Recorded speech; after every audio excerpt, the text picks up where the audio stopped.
Hello and welcome to ICA in Conversation that broadcasts twice a month, focusing on current issues and challenges in the context of compliance and counter financial crime.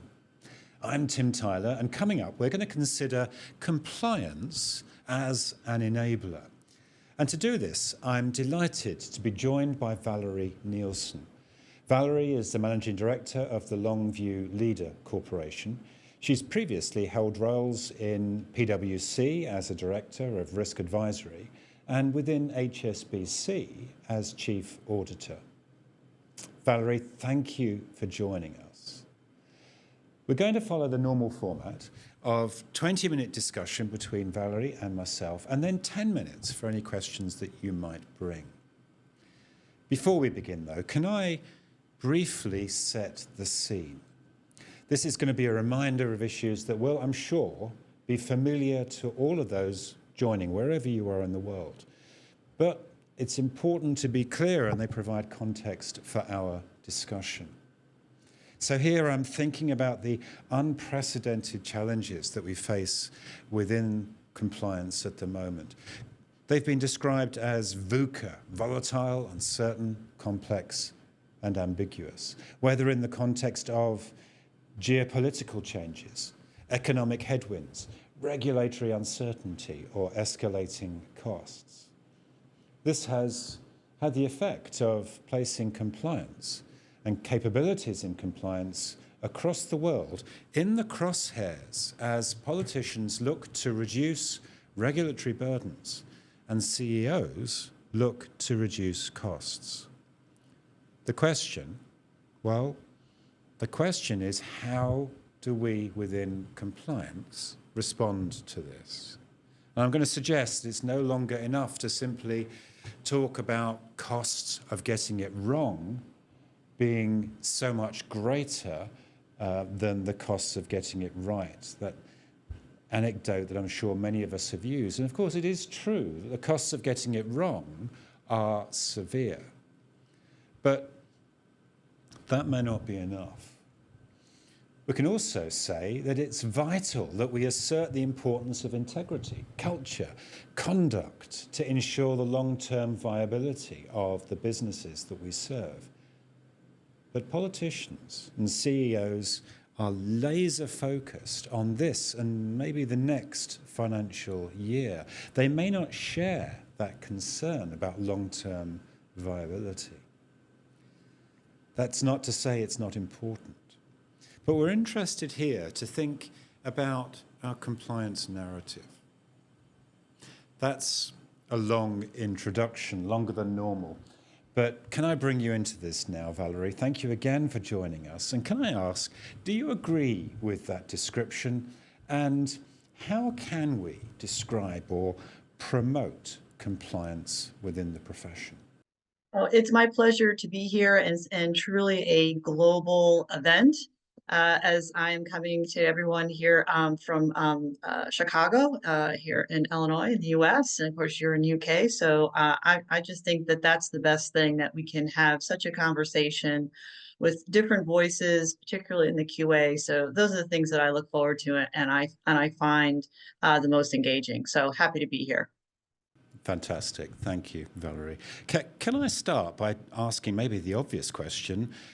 The analysis that I've just very briefly summarized, is that something you recognize? Yes, I do. And I think that, we've always had uncertainty. I could go back to many events, whether they're in, the home country from where everyone is listening from, or any particular global event or regional event, and read a few lines, and you might think we're talking about today. But we're talking about something that happened 20, 50, even 200 years ago, because people don't change necessarily. We have our goals and agendas. The circumstances in which we operate change. The technology changes. I mean, human beings need to communicate.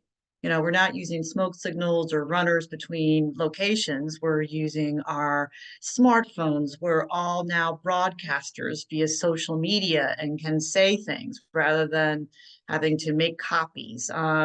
of a newsletter and send it out through snail mail. So the same needs that human beings have in order to support a community are there. It's just the ways in which we do them are different, and their impacts on how we use these methods of communication and operate aren't always understood and can always be bent in a particular way. Nothing is new. It's just in a way, in the tools that we have to operate are new. Thank you. And actually, it's tempting actually to digress and talk about what you've just said, particularly in the context of what you're experiencing in the moment in the United States. But I'm going to resist that. We're going to stay on topic.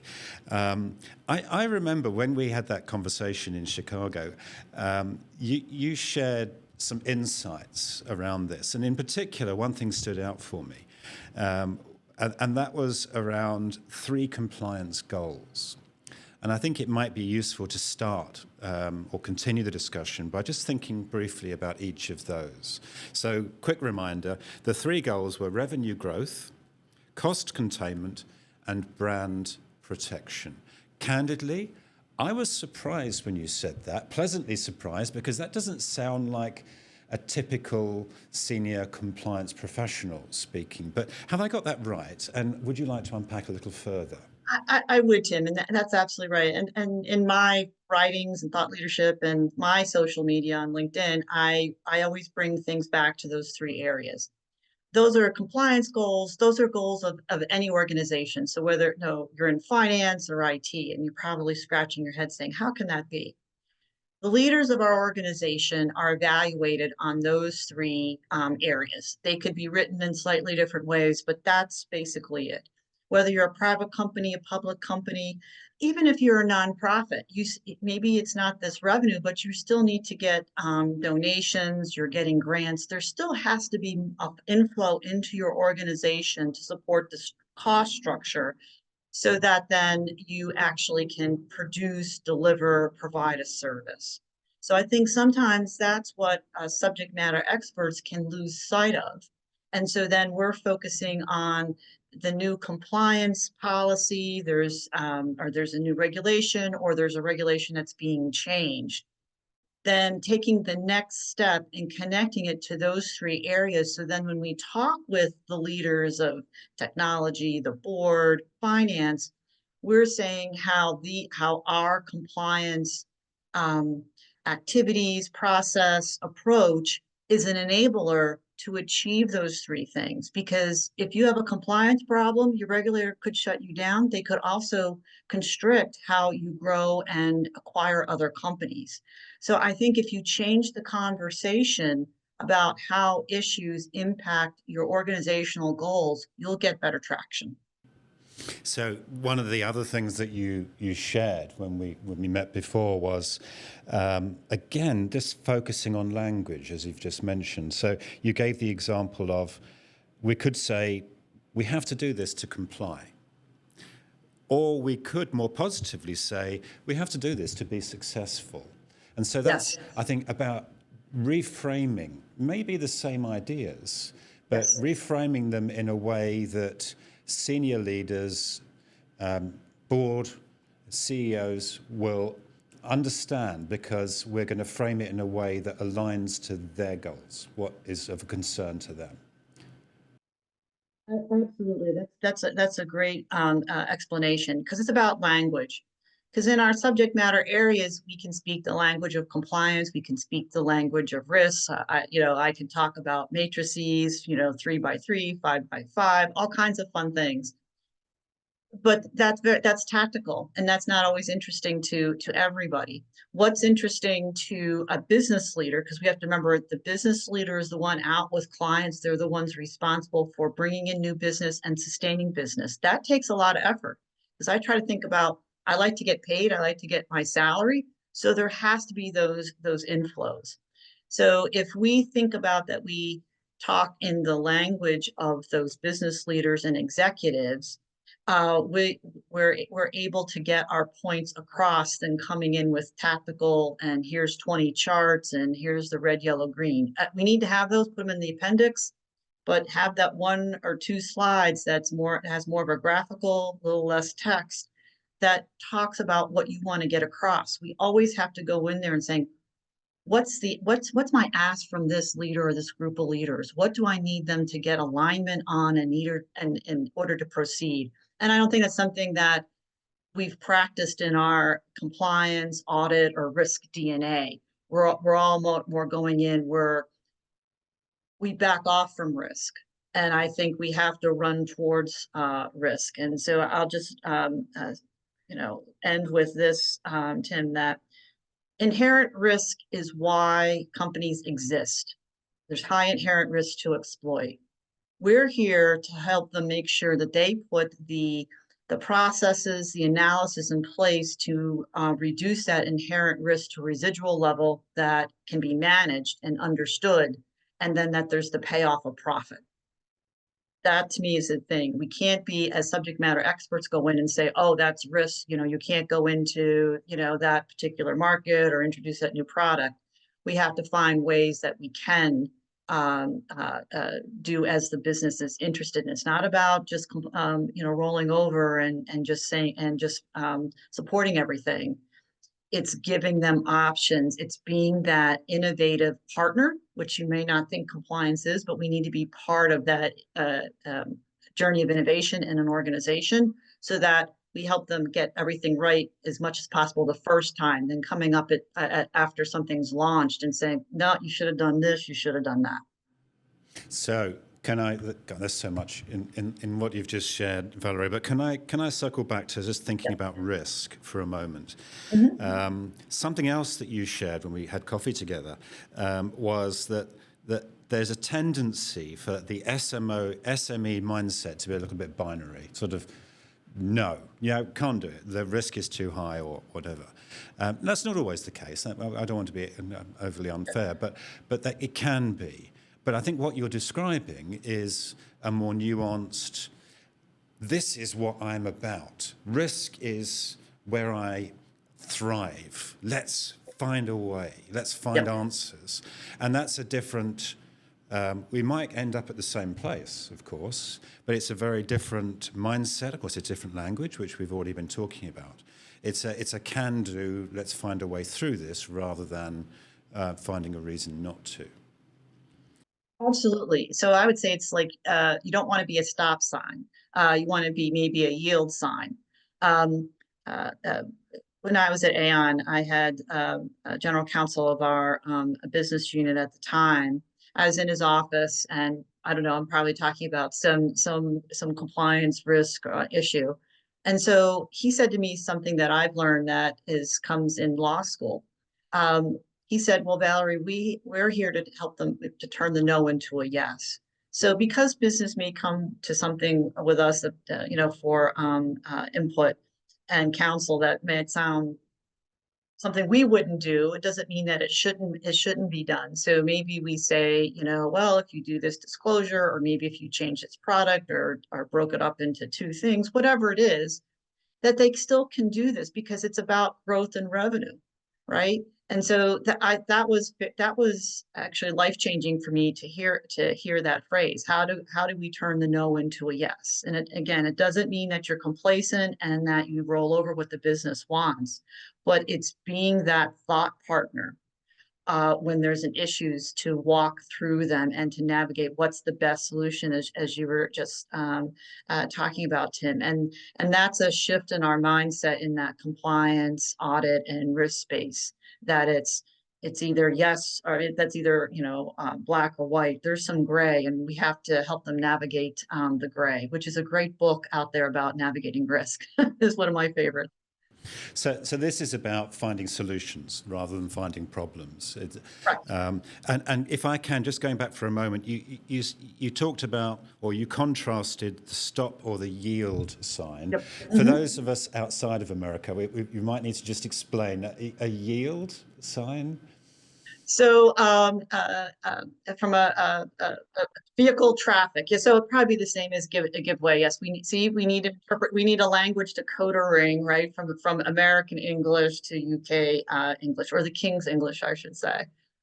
So absolutely. So I can be cautious, right? If I come off a roadway or a carriageway, I think if I use the right term in the UK, here we use expressway. I'm just not gonna, go off. I'm gonna look both ways before I cross the street. It can be a very busy street, and there's danger in that, but it doesn't mean I'm not going to make that turn or cross that highway. So I'm going to stop, look at my risk situations, assess, and then move forward. A stop sign means it's like, oh, there is something that could put the capital structure of the organization at risk, and we have to stop, and maybe it's a pause to figure out what next to do, but we just can't proceed. So I like to use those kinds of examples because those are great for PowerPoint Yeah, and it's very presentations. visual as well, isn't it? So Yeah. that makes sense. So far we've talked about mindset, language, and risk. Something else that you've touched on is innovation. And once again, I think we find ourselves thinking, well, we wouldn't normally think about compliance through the paradigm of innovation. Maybe some would around the world, but I wonder if you could maybe give an example or expand a little on what you mean by that. So when I left HSBC and went to Aon, because that's when I first went to be in the second line defense. Otherwise, I've pretty much always been in the third line of defense, or I should say third line. Um, I asked what the leadership team wanted, and they talked about product development and launch, where there would be a lot of hallway conversations where someone would be proposing something to a senior leader that sounded interesting, and then that person would go off and make that change or make that iteration of that product. Because at the time we had asset management, we were outsourcing for HR and also actuarial consulting, right? So that's always the risk of your dark corners, is that yes, you might have a process for new products and review, but it's those one-offs that we do for a client that actually we are creating a new product and we don't realize it. So they wanted to have process that those ideas could come through a governance structure, and that there was kind of a case study that, a business case you had to put through.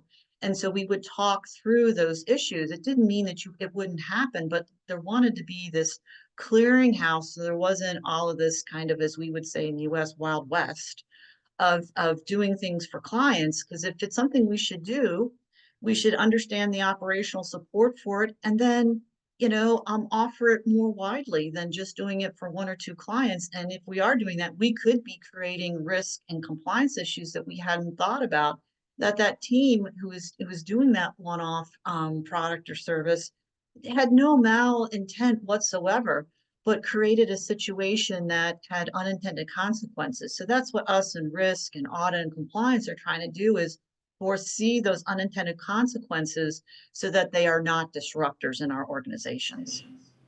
And in order to navigate to a yes, just sort of building on that, sometimes we might need to be creative. Might need to step outside of established thinking and ways of doing things. But of course, when you do that, that itself entails risk. So this is a different perspective on risk, isn't it? This is a risk that we are bringing because we're trying new ways to do things. Oh, so a wonderful insight. And so what I would say to that is, yes, it's risk, but is it the risk that we might be identified that we don't really know the business that well? Because in order to do this, it's not just knowing the compliance regime, but it's also understanding the business. How does your company make money? Can you answer that question? A lot of people can't. And so this is, I think, the issue in the second and third line of an organization is that we don't understand the business well enough. So then the business doesn't come to us to be that thought partner. So that to me is the tension between the groups. So if you can be a business leader in and of yourself, and you're a business leader that also understands the compliance drivers that can disrupt your business or could stall your growth, that is very different. And I think that's what's showing up. If you can show up like that in the 21st century, you will be that partner. you won't just get an invitation to that leadership table. They're going to put a place setting, and they're actually going to serve you, and you're going to participate, because we always talk about a place at the table. You can have a place at the table but not be asked a question, not be involved in the conversation. You want to be in the conversation. Brilliant. It occurs to me as you describe these different functions of compliance, and maybe bring a slightly different perspective when you talk about innovation, managing risk, using the right mindset. These could be described as leadership functions. That's a slightly different perspective, but leadership very often is about taking risk, being willing to innovate, being willing to maybe get something wrong and face the consequences, so that you're able over time to incrementally improve and enhance the way you do things. But that's a digression. We've been speaking for 20 minutes, and there are some really interesting comments that I'm very grateful to colleagues around the world for. So I'd like, if I may, to turn to those now, Valerie. Absolutely. So my colleague Roz, Global Lead for Governance, Risk and Compliance here at the ICA, has observed it's a priority for all business units, including compliance, to deliver the firm's strategic objectives within risk appetite. We might in different lines of defence, but we are, or should be, all pushing in the same direction, not against each other, exclamation mark. And I think that actually characterises very well what you were describing. So Roz, thank you for that. Yeah, and a good point is if I said before you didn't know how your company made money, do you even know what those objectives are? Yeah, it's a good question. Well, I know that when I've led workshops with in-house groups within businesses, when I ask the question, so tell me, what are your values or what are your strategic objectives? Right. Very often people struggle with that. And it's particularly alarming when a compliance function doesn't know what the values of the organisation are, because that feels like they aren't having the desired effect. So an observation from Ahmed. Ahmed, thank you so much for your thoughts here. And it sounds like you face some quite significant challenges. So you say, and I'm going to read this out, given that Iraq shares a border of more than 1,000 kilometres with Iran, what are the key risks that Iraqi financial institutions may face if they fail to comply with local and international laws, particularly in relation to economic sanctions and anti-money laundering? What are the best practices that should be adopted, and how can we mitigate operational and legal risks? Well, I'd love to ask you that question, but I fear, Valerie, that we would still be going this evening. I mean, that's a huge challenge that you face, Ahmed. It may be that we can follow up after this webinar and have a conversation around how we can help you meet some of those challenges. I'm not sure we can address too much of that within this. No. But I would say it's some of those working principles in situations like that.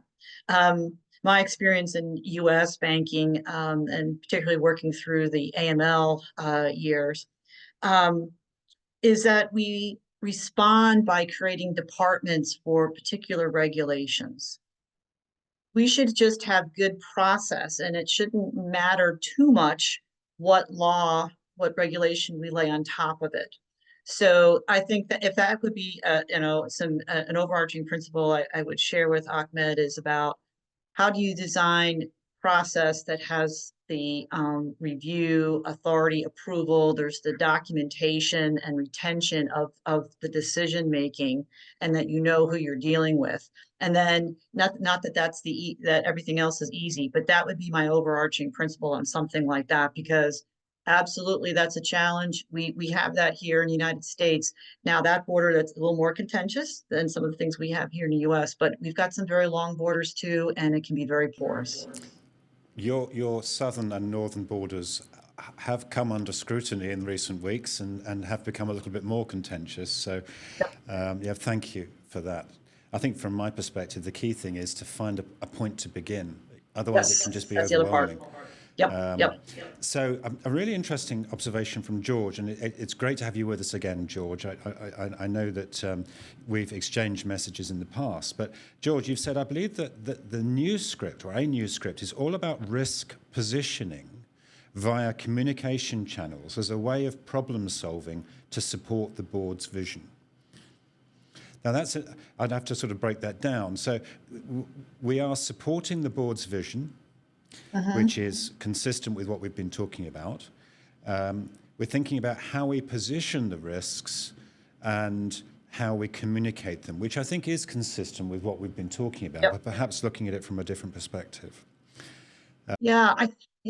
So it's if I'm trying just reacting here, is it also then within the I say the environment of news and change and what's happening in the headlines, how are we continually, I say, repositioning or continuing to reinterpret how our risks and their impacts? And that I go back to the net being that we all need to be business leaders.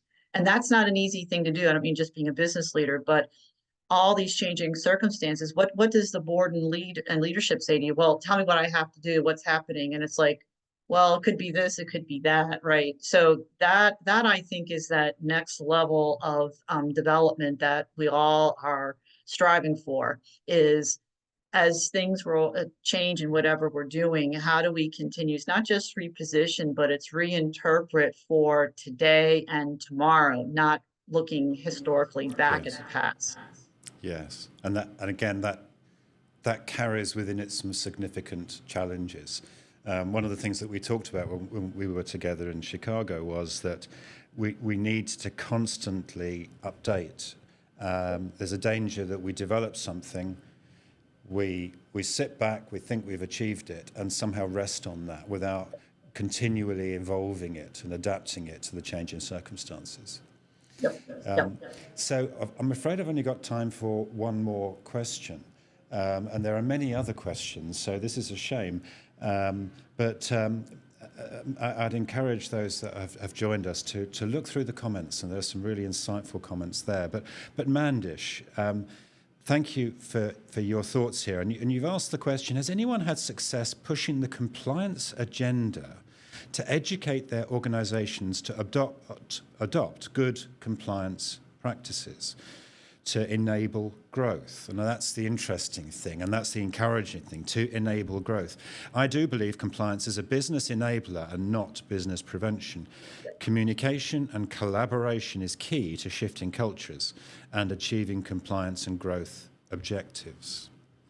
I think that restates, I think, very much the things that we've been talking about. It does. I think the one word that I'm kind of stuck on is the word educate. So educate could mean that, well, I don't think management knows what they're doing, and it's up to me to inform them because because I know better. So I would say, is it educate, or is it to show here's another tool, here's a different way, or another way of checking your strategy, checking how your performance. So not that educate is a bad word, but think about your mindset in using that. That's all. But everything else that is completely correct. But because that word can make, how do you show up? What are the materials that you put in place, and how you lead in your conversations with people? So a better approach is, and it was something that Mandish said, of course, and that is, well, we're going to collaborate, we'll work with. That's it. I like that. It's listening as well as telling, perhaps listening first. We're coming up to time. We've covered a lot of ground. Can I briefly summarize it? And I'm going to invite you, Valerie, to add any last thoughts before we do finish. But we've talked about 5 areas in this context. So we've talked about the importance of mindset, which will inform our language. And sometimes when we speak, if it's unguarded, it will give way if our mindset, or give it away if our mindset isn't right. The second thing we've talked about is language, and there's a good example that you've just shared. You know, we have to be careful, for instance, if we use the word educate, because it could be right technically, but actually that might be perceived as us telling, and that's not necessarily the right tone or the right approach. The third thing we've talked about is risk and our role as risk professionals. It's part of what we do and we enjoy it. We should be willing to run towards it rather than running away from it. And we've talked about examples of that. The fourth thing is around innovation, which is fascinating. Who'd have thought we would be talking about innovation in the context of compliance? And yet it is fundamental to so much of what we've been talking about. And finally, we've been talking about leadership, which I think reflects many of those individual qualities. Is there anything that you'd like to say before we'd finish? That's a great summary, Tim. I guess I would just not just add, but to put another phrase is that we can end on, it's how to turn the no into a yes, right? That I think can go a long way, and I like the words with collaboration that's been used, and about telling versus listening. And this is in any leadership, right? Leaders should listen a little bit more than telling a little bit more, because we need to lead people so they have their own light bulb moment. If you keep telling people something, then that's why we get into the muscle memory of a homework assignment when it comes to compliance. I think that's very well put. Thank you. I like the way you described that. Well, Valerie, on that note, thank you so much for your time. I've thoroughly enjoyed this conversation. And thank you for wherever you are in the world for joining us today. In 2 weeks' time, on the second Wednesday of March, I'll be talking to Neil Giles, who's a director at Stop the Traffic, about the current trends and challenges in the context of human trafficking. And in a month's time, in 4 weeks' time, we're going to continue this series as we think about compliance as an enabler. I'm going to be talking to Andrea Bonin-Blanc about how we, within compliance, can drive, enable, and facilitate the adoption of artificial intelligence. But in the meantime, thank you so much for joining us. Valerie, thank you once again. Take care.